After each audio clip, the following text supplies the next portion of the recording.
Verím, že ak sa na niečom všetci v tejto sále zhodneme, tak určite na tom, že trestná politika patrí medzi najpodstatnejšie a teda základné funkcie nášho štátu. Ide o kľúčový nástroj pre udržiavanie poriadku a bezpečnosti v spoločnosti s priamym dopadom nielen na páchateľov, ale aj na práva poškodených. Naplňa sa ním prirodzené očakávanie občanov, že keď dôjde k trestnému činu, je to štát, ktorý páchateľa primerane potrestá a nastolí spravodlivosť. Zákonodárca pritom musí zohľadňovať všetky základné funkcie trestného práva, regulatívnu, ochrannú, represívnu aj preventívno-výchovnú. Novela zákonov v oblasti trestného práva, o ktorej budete hlasovať, predstavuje jednu z najvýznamnejších zmien v doterajšej trestnej politike nášho štátu. Je to zmena, ktorá zásadne mení prístup k majetkovej a hospodárskej kriminalite v tom najširšom význame. Od bežných krádeží až po organizovaný zločin. Jej nesprávne alebo dôkladne nepripravené nastavenie by mohlo spôsobiť nepredvídateľné celospoločenské škody a nezvratné zásahy do práv osôb poškodených trestnou činnosťou. Je bezprecedentné, aby sa takéto závažné zmeny v oblasti trestného práva diali bez riadneho legislatívneho procesu. Prebiehajúca rozprava v parlamente ho samozrejme nenahrádza. To by sme ho potom vôbec nemuseli mať v právnom poriadku. Vyjadrenia opozičných poslancov tu smerujú tak povediac do tmy. Môžu prísť s akýmikoľvek argumentmi, avšak bez nároku na to, že by sa ním niekto zaoberal. Štandardný legislatívny proces, ktorý v sebe zahŕňa medzirezortné pripomienkové konanie, má svoj osobitý účel a ten nijako nenahrádzajú vyjadrenia poslancov v parlamente. Riadne pripomienkové konanie je verejné, zúčastňujú sa ho povinné subjekty a môžu byť znesené zásadné pripomienky, s ktorými je následne potrebné sa vysporiadať zákonom ustanoveným spôsobom.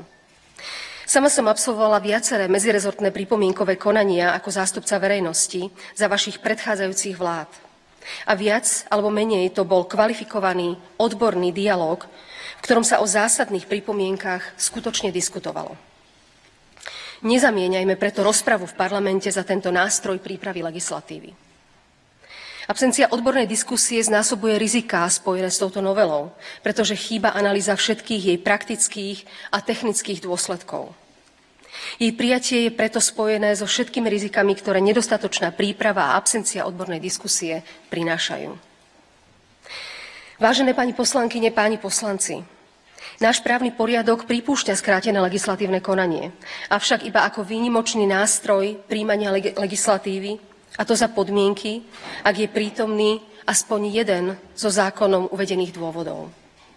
Ako jeden z hlavných dôvodov, o ktorý navrhovateľ, teda vláda Slovenskej republiky, opiera dôvodnosť skráteného legislatívneho konania, je údajné masívne porušovanie ľudských práv obvinených. Majú o tom svedčiť desiatky rozhodnutí Ústavného súdu Slovenskej republiky. Mala som možnosť sa oboznámiť s uvedenými rozhodnutiami Ústavného súdu a musím povedať, že tento argument predkladateľa ako zákonný dôvod pre zrýchlený legislatívny proces neobstojí. Spomínané rozhodnutia Ústavného súdu majú len veľmi málo spoločné so samotnou novelou trestného zákona a neodôvodňujú ani zrýchlené rušenie špeciálnej prokuratúry. Podľa rozhodnutí, ktoré mi pán minister spravodlivosti doručil, sa iba 6 rozhodnutí Ústavného súdu od roku 2020 týka úradu špeciálnej prokuratúry, teda jej postupu alebo rozhodnutí tohto úradu. Ani v jednom z týchto 6 prípadov však nebola konštatovaná neústavnosť samotného trestného konania. Išlo v nich predovšetkým o porušenie práva na konanie bez zbytočných prieťahov, neumožnenie návštevy notára obvinenému v kolúznej väzbe, nezákonnosť zaistenia finančných prostriedkov počas trestného stíhania, nezákonnú prehliadku administratívnych priestorov a nedostatočné preverenie sťažnosti obvineného, ktorému v kolúznej väzbe nebolo umožnené odosielať listy manželke a deťom. Všetko spomenuté sú chyby. A je dobré, že zafungoval mechanizmus kontroly v podobe rozhodovacej činnosti Ústavného súdu. Žiadne z uvedených rozhodnutí však neodôvodňuje samotné rušenie inštitúcie. Väčšina rozhodnutí Ústavného súdu sa týka iných orgánov vymožiteľnosti práva. Argument navrhovateľa, že aj za rozhodnutia Ústavného súdu, ktoré sa týkali súdov, môže vlastne prokuratúra, neobstojí. Pretože zodpovednosť za postup a rozhodnutie nesie vždy ten orgán, ktorý rozhodnutie vydal. Ústavný súd ročne vydá stovky podobných rozhodnutí, v ktorých konštatuje porušenie práva v podobe prieťahov v konaní alebo rôznych procesných pochybení. Ak by toto malo byť dôvodom na rušenie inštitúcií, museli by sme rovnako rušiť aj mnohé súdy a prokuratúry, čo by bol zjavný nezmysel. Predkladatelia sa zároveň odvolávajú na potrebu zosúladiť výšky trestov s trendami trestnej politiky v štátoch Európskej únie. Zároveň však Európska prokuratúra už na základe predbežnej analýzy vládneho návrhu skonštatovala, že niektoré z navrhovaných zmien by už neboli schopné zabezpečiť, aby trestné činy proti rozpočtu Európskej únie boli na Slovensku trestané účinnými, primeranými a odradzujúcimi trestnými sankciami. Európska únia totiž vyžaduje, aby za podvody na eurofondoch hrozili odradzujúce tresty. Opakovane tiež spomínate, že novela vychádza z návrhu, ktorý pripravil bývalý minister spravodlivosti pán Karas. Ten pripravil komplexný návrh novely trestného zákona po skutočne širokej a niekoľkomesačnej odbornej diskusii v riadnom legislatívnom konaní. On sám sa od obsahu prerokovanej novely trestného zákona dištancuje, pretože táto jej podoba podľa neho predstavuje vážne ohrozenie vnútornej bezpečnosti štátu. Úprimnejšie zdôvodnenie zrýchleného legislatívneho konania preto vidím skôr vo výroku predsedu vlády. Citujem, politika je o moci a toto je mocenské rozhodnutie. Koniec citátu. Nemusíme sa zhodnúť na tom, o čom by politika mala byť, ale jedno platí pre všetkých rovnako. V demokratickej spoločnosti je výkon moci limitovaný zákonmi a ústavou a aj víťaz volieb ich musí rešpektovať. Teraz by som chcela uviesť niekoľko poznámok k obsahu samotnej novely. Novela trestného zákona veľmi výrazne znižuje trestné sadzby pri všetkých majetkových a hospodárskych trestných činoch. Zároveň zásadným spôsobom posúva nahor hranicu výšky škody a tiež rozširuje možnosť ukladania podmienečného trestu odňatia slobody, a to aj pri najzávažnejšej ekonomickej kriminalite, páchanej organizovanými skupinami páchateľov. Novela v neposlednom rade výrazne skracuje premlčacie lehoty. Pre lepšiu predstavu a zarámcovanie výhrad uvediem hneď dva príklady. Páchateľ, ktorý spácha trestný čin krádeže vlámaním v obydlí a poškodenej osobe spôsobí škodu do 350 000 eur, čo je pre väčšinu obyvateľov Slovenska znamená celý za ich život nadobudnutý majetok, by podľa navrhovanej právnej úpravy nemusel ísť do väzenia, ale bolo by mu možné uložiť podmienečný trest odňatia slobody. Alebo v prípade lúpeže, pokiaľ nevznikne škoda presahujúca 35 000 eur, páchateľovi musí byť prednostne uložený podmienečný trest alebo trest domáceho väzenia. Pri trestnom čine podvodu alebo krádeže, čo sú najfrekventovanejšie trestné činy v oblasti majetkovej a trestnej činnosti, hranica trestnej sadzby klesá z 10 až 15 rokov na 3 až 10 rokov. Z 3 až 10 rokov však klesá aj sadzba pri legalizácii výnosov z trestnej činnosti, ktorá bola doposiaľ 12 až 20 rokov. Jednoducho povedané, za všetky trestné činy v 4. a 5. hlave trestného zákona bude možné uložiť podmienečný trest odňatia slobody, a to bez ohľadu na výšku škody, rozsah spáchaného trestného činu, dokonca aj vtedy, keď bude spáchaný organizovanou skupinou. Často počujeme argument o zosúladenie výšky trestných sadzieb za niektoré trestné činy s okolitými krajinami. Pozrime sa teda na porovnanie. V Českej republike pri majetkových trestných činoch v závažnejších, teda kvalifikovaných skutkových podstatách, trestný zákon upravuje zväčša sadzbu 5 až 10 rokov. Navrhovaná novela uvádza 3 až 10 rokov aj pri kvalifikovaných trestných činoch. V Českej republike však možno podmienečne odložiť tresty iba do 3 rokov, čiže aj individuálny páchateľ môže dostať podmienečný trest iba v menej závažnej, teda základnej skutkovej podstate. Predložená novela však umožňuje uloženie podmienečného trestu aj pri tých závažnejších skutkových podstatách. Ak sa pozrieme do Nemecka, tam trestný zákon tiež upravuje trestné sadzby porovnateľné s tými, ktoré sa navrhujú u nás. Avšak podmienečne odložiť trest v Nemecku sa dá len trest odňatia slobody do 1 roka a vo výnimočných prípadoch do 2 rokov. Čiže opäť, aj keď nemecký trestný zákon upravuje pri istých majetkových a hospodárskych trestných činoch sadzbu 3 až 10 rokov, súd nevie takýto trest podmienečne odložiť. U nás to bude možné dokonca až do spodnej hranice trestu 4 rokov. Možno odkázať aj na rakúsky trestný zákon, ktorý v prípade podplácania verejných funkcionárov pri úplatku vo výške nad 300 000 eur ustanovuje trestnú sadzbu do 15 rokov. Na Slovensku podľa navrhovanej novely by za úplatok verejnému činiteľovi až do výšky 700 000 eur hrozili maximálne 3 roky odňatia slobody, čo znamená prednostné uloženie podmienečného trestu. Pokiaľ ide o premlčanie trestných činov, ktoré sú predmetom novely, skracujú sa premlčacie lehoty vo väčšine prípadov o polovicu. Páchateľ sa tak v týchto prípadoch za polovičný čas môže stať beztrestný. Novela zákona zároveň novo definuje podmienky pre prerušenie plynutia premlčacích lehôt pri opakovanom páchaní trestnej činnosti a spája ho s právoplatným odsúdením páchateľa. Zo strany štátu tak v praktických dopadoch pôjde o rehabilitáciu recidívy v páchaní trestnej činnosti. Štvorkombinácia spomenutého zásadného zníženia trestných sadzieb, zvýšenia hraníc škody, zmeny v ukladaní podmienečných trestov a zmeny v oblasti premlčania by bola rezignovaním štátu na ochranu svojich občanov na definitívne vymáhanie spravodlivosti a môže znamenať odklon od ochrany princípov právneho štátu. Prerokované zmeny totiž majú zásadný vplyv aj na objasňovanie trestných činov.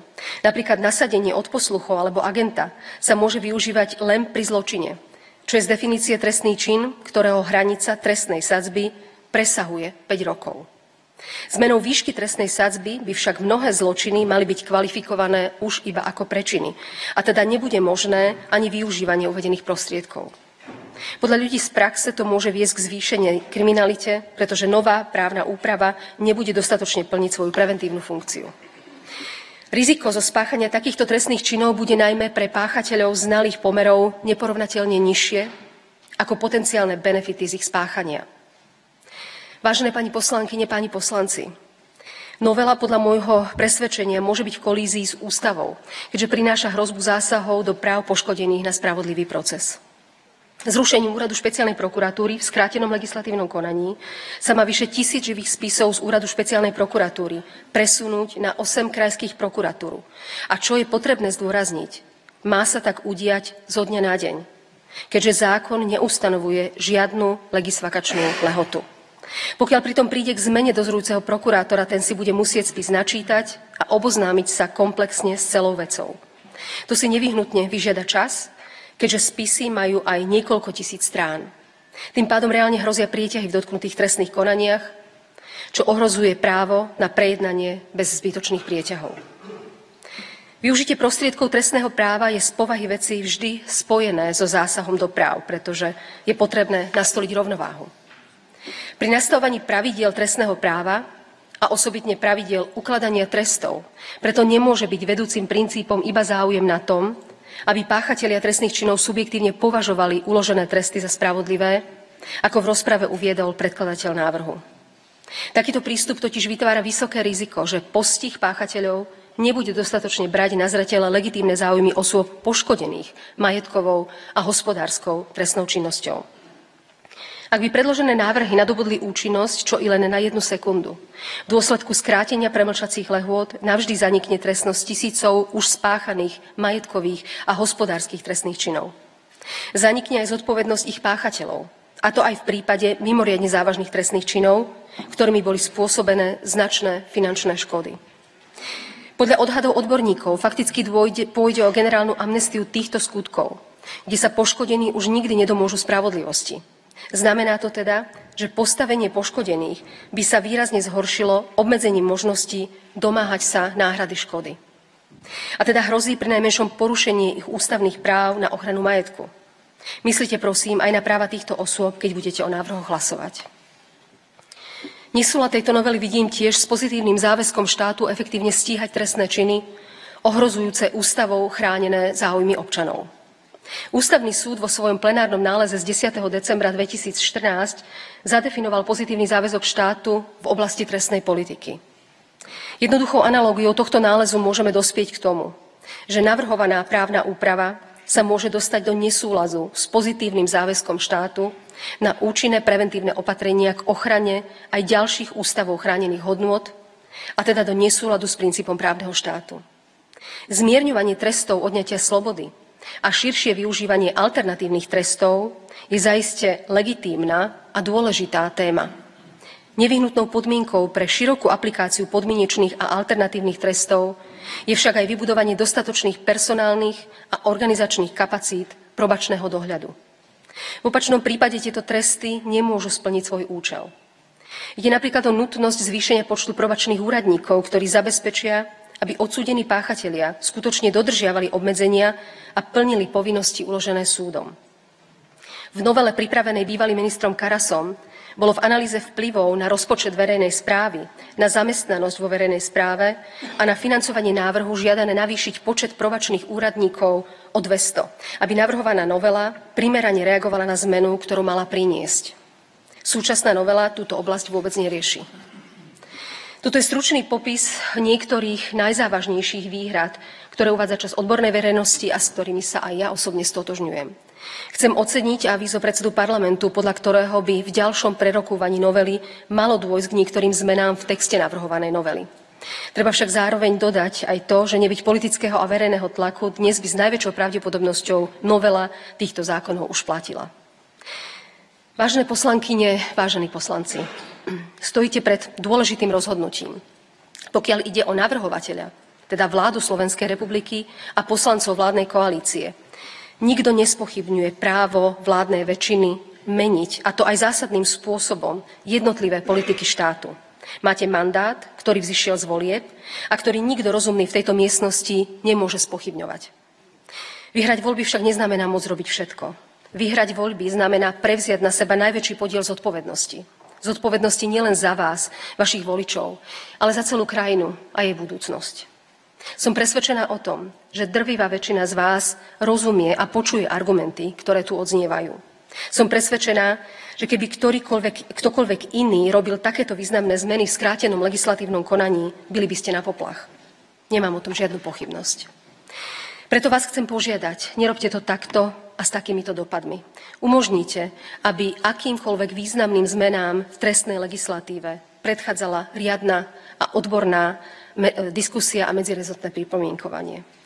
Verím, že aj tu spomenuté procesné, obsahové a ústavné riziká vám môžu dať dôvod na prehodnotenie svojho postoja k predloženej novele. História, ktorá sa tu aj v týchto dňoch píše, bude na to pamätať. Ďakujem za vašu pozornosť.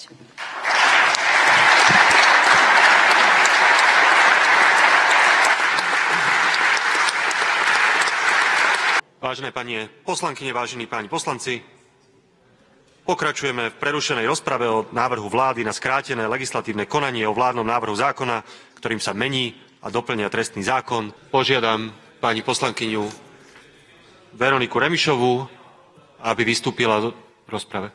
Dámy poslankyne, vážení páni poslanci, chcela by som vo svojom prejave oceniť vystúpenie pani prezidentky k novele trestného zákona, pretože toto je okamih, kde komu záleží na Slovensku, komu záleží na demokracii, komu záleží na právnom štáte, nemôže ostať ticho. A prejav pani prezidentky o to bol cennejší, že bol vecný.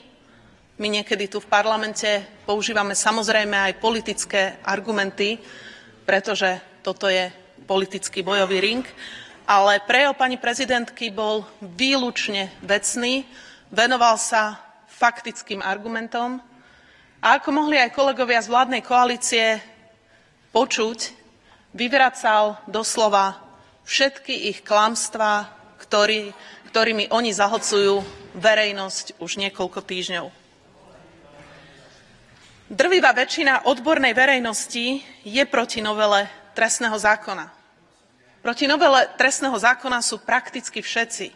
Proti novele trestného zákona, keď už teda neberieme do úvahy opozíciu, ale je prezidentka. Proti novele trestného zákona v takomto znení je Rada prokurátorov.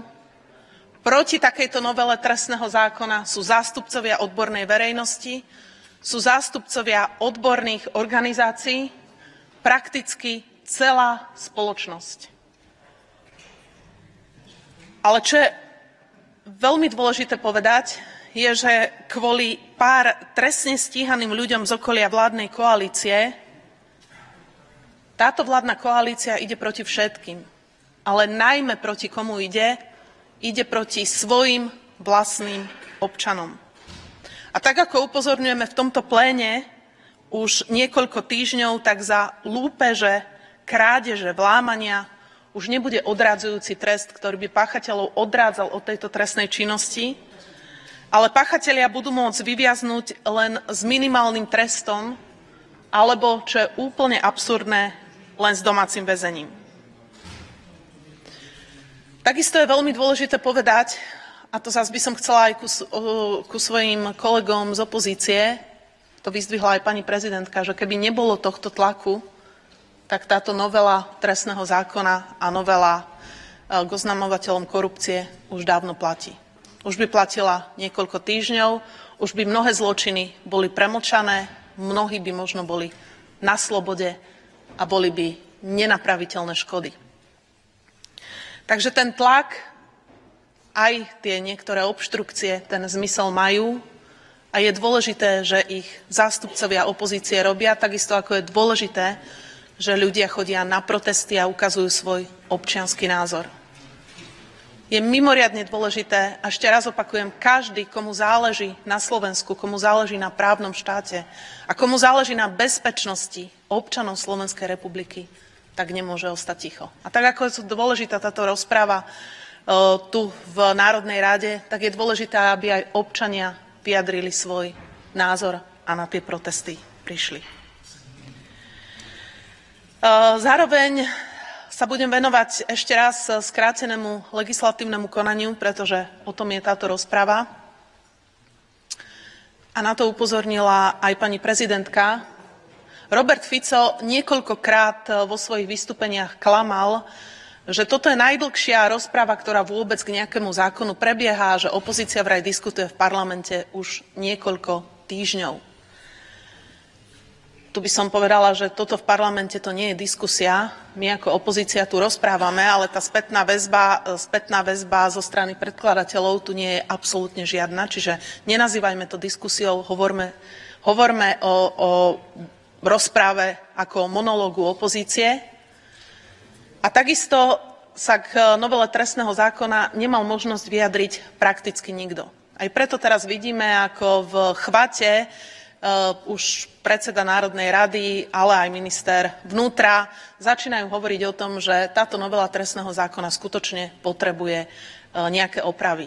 Ale toto je celý proces, je postavený na hlavu, pretože diskusie mali prebehnúť v prvom rade predtým, ako nám vládna koalícia poslala tento zákon do parlamentu. A čo je ešte veľmi dôležité, je, že takýmto spôsobom, ako to vládna koalícia robí, to znamená, že valcuje všetkých,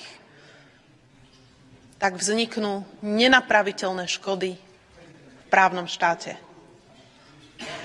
Tak ako hovorila aj pani prezidentka, táto novela trestného zákona má potenciál ohroziť bezpečnosť všetkých obyvateľov Slovenskej republiky. Má potenciál, že zo Slovenska sa naozaj stane kriminálna diera celej Európy, kde zločinci budú vedieť, že páchať trestnú činnosť je v zásade beztrestné. Na najvyššie, čo dostanú možno domáce väzenie, alebo dostanú nejaký malý trest. Takisto je klamstvo, ktoré minister spravodlivosti, ktorý masíruje verejnú mienku, že v zásade ide o zosúladenie trestných sadzieb, ktoré platia v Európskej únii. Aj tu sme počuli, že to nie je pravda. Či si zoberieme Nemecko, Rakúsko alebo našich susedov Českú republiku. Jediná pravdivá veta vôbec v celej tejto diskusii okolo trestného zákona, ktorá zaznela, bola veta Roberta Fica na jednej z jeho tlačových konferencií, kde povedal, že je to mocenské rozhodnutie. Áno. Všetko ostatné sú omačky. Všetky ďalšie argumenty o tom, ako chcú niečo zosúľaďovať, opravovať, naprávať, všetko sú absolútne nepodstatné omačky. V podstate sú to len klamstvá. Jediná veta je, že je to mocenské rozhodnutie, aby kvôli pár ľuďom, lebo naozaj to je len pár ľudí, bude trpieť 5 miliónov obyvateľov Slovenskej republiky. A je to hanba, že vládna koalícia, ktorá pred voľbami oklamala ľudí, že bude riešiť ich problémy, že bude riešiť zdravotníctvo, že bude riešiť stúpajúce ceny potravín, že bude riešiť infláciu, že bude riešiť konkurencieschopnosť, že sa postaví diaľnica do Košíc napríklad, tak jediné, čo rieši už niekoľko týždňov, v skutočnosti rieši len seba a pár ľudí. A kvôli týmto pár ľuďom je schopná urobiť obetných baránkov zo všetkých obyvateľov Slovenskej republiky. Na záver by som chcela povedať už len toľko, že my budeme pokračovať vo svojom tlaku, pretože ten tlak má zmysel. Ale je dôležité, aby svoj hlas vyjadrili aj občania. A ja verím, že aj vo vládnej koalícii sa nájde zopár ľudí, ktorým záleží na občanoch Slovenskej republiky, ktorým záleží na bezpečnosti občanov Slovenskej republiky a ktorí uprednostnia obyvateľov Slovenska pred záujmami pár trestne stíhaných ľudí. Počas prejavu pani prezidentky si tu vládna koalícia dala zástavky našej vlasti, ale všetko, čo robíte, tak robíte proti vlastným občanom. Je to protivlastenecké a robíte to proti vlastným občanom Slovenskej republiky. Ohrozujete ich bezpečnosť, vystavujete Slovensko absolútnej deštrukcii právneho štátu. Ďakujem.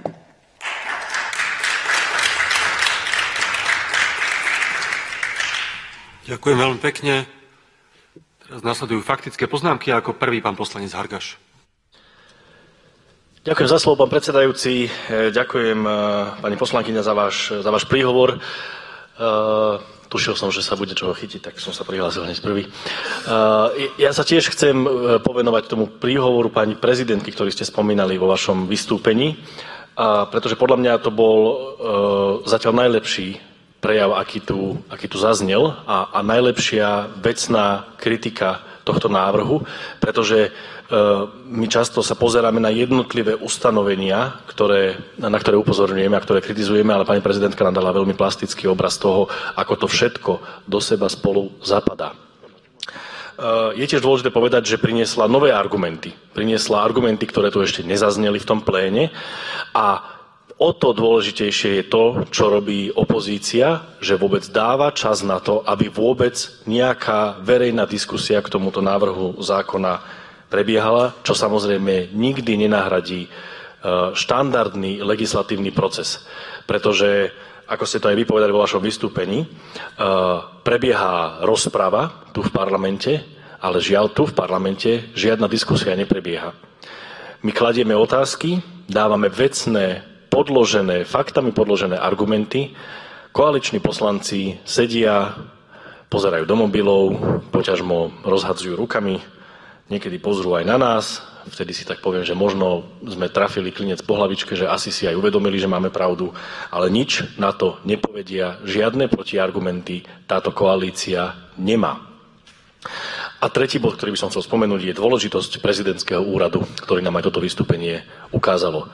Aké dôležité je mať v tomto úrade prezidenta alebo prezidentku, ktorá je schopná poukázať na chybné kroky vlády, ak vláda takéto kroky robí. Takže pamätajme na to všetci v najbližších prezidentských voľbách.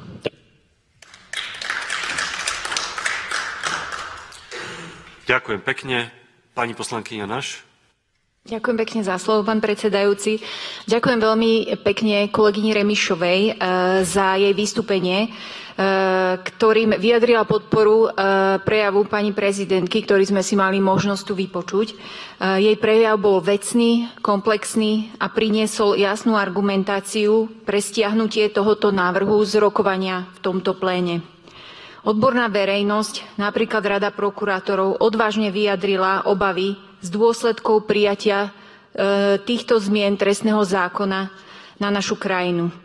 Pani prezidentka jasne uviedla, že kombinácia 4 zmien, ktorými sú znižovanie trestov, zmena v ukladaní podmienečných trestov, zvyšovanie hraníc škody a znižovanie premlčacích lehôd, táto štvorkombinácia je nebezpečná pre našu krajinu. Chcem pripomenúť, že k tomuto návrhu a jeho skrátenému legislatívnemu konaniu sa negatívne vyjadrili aj európske inštitúcie, napríklad Európska prokuratúra, ktorá vyjadrila obavy z ochrany finančných záujmov Európskej únie v našej krajine. Rovnako sa vyjadril v rezolúcii aj Európsky parlament, ktorý kritizuje zrušenie úradu špeciálnej prokuratúry, ktoré ohrozuje integritu súdnych procesov, podkopáva boj Európskej únie proti podvodom a ohrozuje finančné záujmy Európskej únie u nás. Europoslanci nás včera vyzvali, teda vládu Slovenskej republiky vyzvali, aby prehodnotila tieto zmeny vzhľadom na ich možné dôsledky pre právny štát, pre finančné záujmy Európskej únie a vôbec pre boj proti korupcii. Ďakujem veľmi pekne, pani Remišová, ešte raz za váš príspevok. Ďakujem pekne. Pani poslankyňa Gažovičová. Ďakujem kolegyni Remišovej za jej vecný príspevok a podobne ako vás aj mňa veľmi oslovilo a priam sa ma tak osobne dotklo vystúpenie pani prezidentky a to teda z dvoch dôvodov. Ten prvý je, že naozaj veľmi jasne, vecne podloženými argumentami a veľmi trefne znovu akoby zhrnula, alebo teda svojimi slovami poukázala na to, čo všetko je problematické s touto novelou, čo je problematické s celým tým procesom, ako bola predložená a problematické s celým jej obsahom. A myslím, že vôbec to, že si vyžiadala takéto vystúpenie, je tiež známkou toho, že v akej vážnej situácii sa nachádzame. A ja by som chcela ešte obzvlášť poukázať na jednu vec, ktorá odznela aj u pani prezidentky, aj vo vašom vystúpení, pani Remišová, že vzhľadom na to, že tento zákon mení premlčacie doby viacerých trestných činov, stačí, aby aby bol účinný iba 1 sekundu a naozaj mnohé činy, ktoré už boli spáchané, už sa nikdy nebudú môcť vyšetrovať. A tí poškodení, a v mnohých prípadoch poškodení sme my všetci, lebo ide napríklad o kauzy, v ktorých boli ukradnuté peniaze nás všetkých občanov tejto krajiny, sa vlastne už nikdy nemáme šancu domáhať spravodlivosti. A to je jeden z tých vážnych problémov s celou touto novelou. A taktiež podpisujem vaše slova, že ten tlak má zmysel, a má zmysel už aj preto, lebo vďaka tomu tlaku tento zákon našťastie ešte nie je účinný a úrad špeciálnej prokuratúry ešte funguje. Ďakujem pekne a poslednú faktickú poznámku pred obednou prestávkou predniesie pani poslankyňa Števúlová.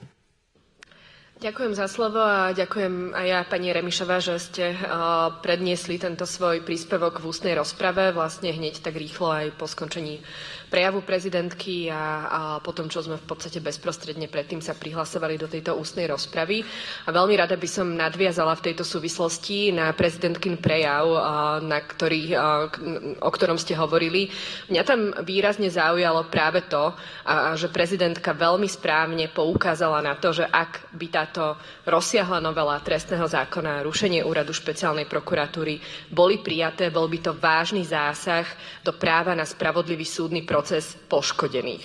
A práve to je to, čomu by sme sa podľa mňa mali v tej možno ďalšej časti rozpravy k tomuto vládnemu návrhu zákona venovať, pretože vláda a minister Susko sa nám tu opakovane snažia prezentovať, ako sú ohrozované práva páchateľov trestných činov, ako tu prosto boli tie nekonečné rozsudky Ústavného súdu a SLP a neviem čoho všetkého, ktoré majú teda potvrdzovať tieto ich argumenty. Ale v skutočnosti predsa vieme, že pri tom zásahu, ktorým spáchanie trestného činu je, predsa najviac trpí poškodená osoba. A ak štát chce niečo naprávať a niečo meniť, mal by sa snažiť práve o to, aby vlastne došlo naozaj k tej restoratívnej justícii, aby poškodená osoba aj celá komunita mala ten zlý následok napravený. Tu sa to nedeje, tu sú v podstate v popredí len práva poškodených. A na to podľa mňa pani prezidentka veľmi dobre poukázala, pretože táto vláda cestou tejto novely v podstate nerobí nič iné, len sa snaží urobiť to, čo považuje za dobré pre páchateľov alebo pre ľudí, ktorí chcú kradnúť alebo podplácať a úplne kašle na celú spoločnosť a na poškodených týmito trestnými činmi. Ďakujem. Ďakujem veľmi pekne.